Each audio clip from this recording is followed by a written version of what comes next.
Hi, I'm Jake Birkhead. And I'm Tarzia reporting for the Lobby Observer. Today we will be taking a look at the girls and boys lacrosse and tennis teams that will be beginning their seasons in the upcoming weeks. First up, we have Lobby Observer's own Shawn Levine with boys lacrosse coach Scott Doobie. Out to you, Shawn. When asked what the team was working on this year in order to prepare for this season after a tough season last year, the coach responded with, working on stick skills and lax IQ. The beauty of being in year 2 is that there's a base of knowledge already acquired from last year by most of the players, so we can build on that. I'm also aware of the rigors of being a student athlete, and the season can be taxing both physically and mentally when we don't have a deep bench. I want the game to be fun, but I need to make sure the kids will still have time to pursue other aspects of being a teenager. Next, we asked him, with being a fairly new coach, what is one tradition or ritual that you have brought to the team in order to bring some camaraderie to the WHS boys lacrosse team? And he responded with, I have 2 necklaces I hand out after every game for the most outstanding offensive and defensive players of that game. I do this for both the JV and varsity games. It's up to those players to defend those necklaces or hand them over to the new players who earn them after each game. The margin for success or failure in lacrosse can be slim, and I want to reward those who are willing to step up in those situations. A reminder that in lacrosse and in life, exceptional effort is rewarded, i.e., it pays to be a winner. When asked who is a player or players to look out for on the team this year, he cited both the senior captains, Decker Harden and Brady Hughes. Both are incredibly hard workers and very talented lacrosse players. They are also the emotional lifeblood of the team. Being the only coach, I lean on those guys a lot, and any success we do find this season has a great deal to do with what those 2 boys are doing both on and off the turf for this team. I would also be remiss to not mention Colton McNamara, who is having an exceptional start to his sophomore campaign. The future looks bright for Rangers lacrosse. Thanks, Shawn. It was great to hear about the boys lacrosse upcoming season. Agreed, AJ. I'm hoping to see a bounce-back season this year. Next, we have Shawn once again. This time, he's with 2 members of the girls lacrosse team, Captain Steph Hogan and Junior Delaney Valley. Back out to you, Shawn. Hi, I'm Shawn Levine here with WHS varsity girls lacrosse players Steph Hogan and Delaney Valley. Now, Delaney, after a tough season last year in girls lacrosse, how did you guys prepare to improve on your record this season? As a change from last year, we definitely have put in a lot of time in the preseason, picking up sticks, doing fitness agility, and we've also spent a lot of time fostering a good team environment before we hit the field, which I think will help us. Nice. And the girls lacrosse team did get some new coaches this year. Steph, how do you think those new coaches have impacted the team already?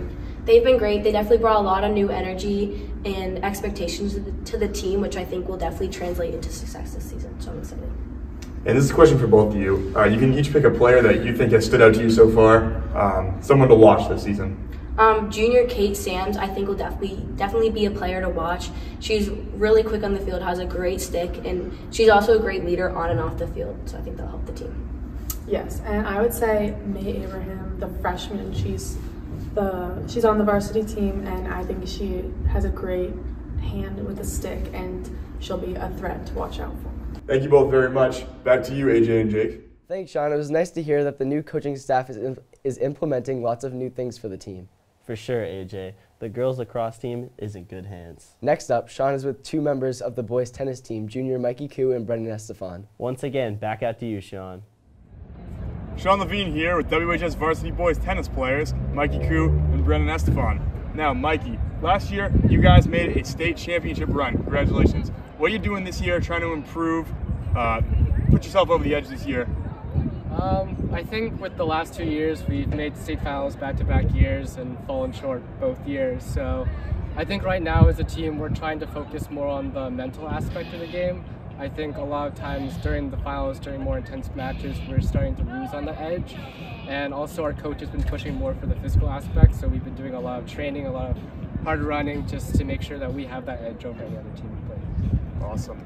Now, Esther, this is your first year playing WHS tennis. You've been at St. John's the past couple of years. How are you looking to contribute to the team this year?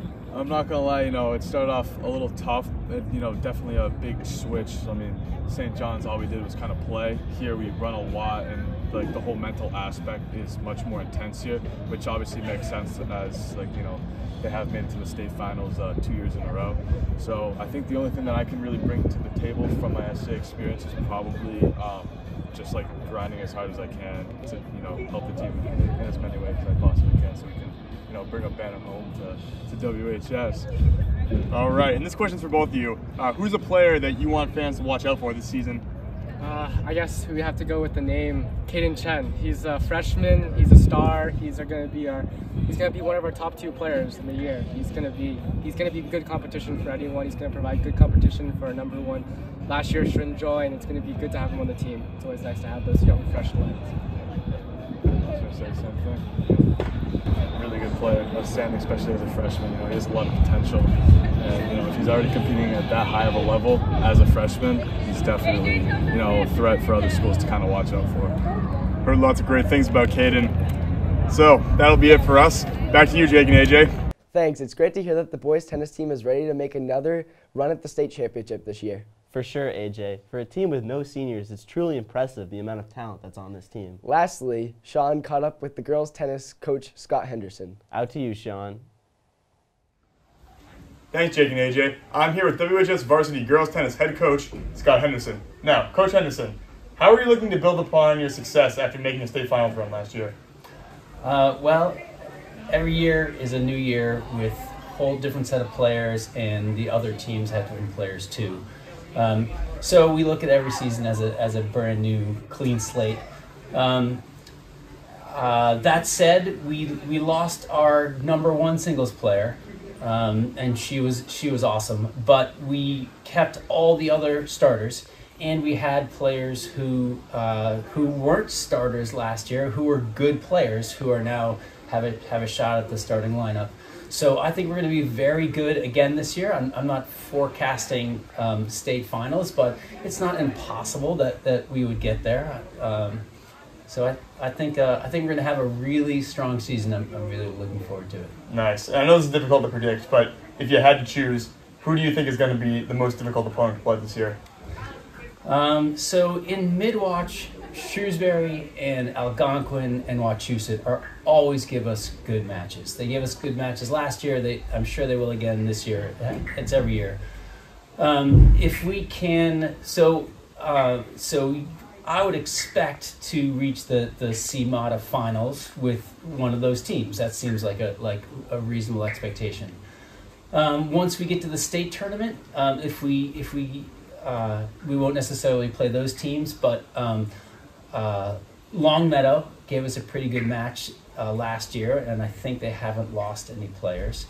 If by some chance we would meet Masconomet again, that's who beat us in the state finals.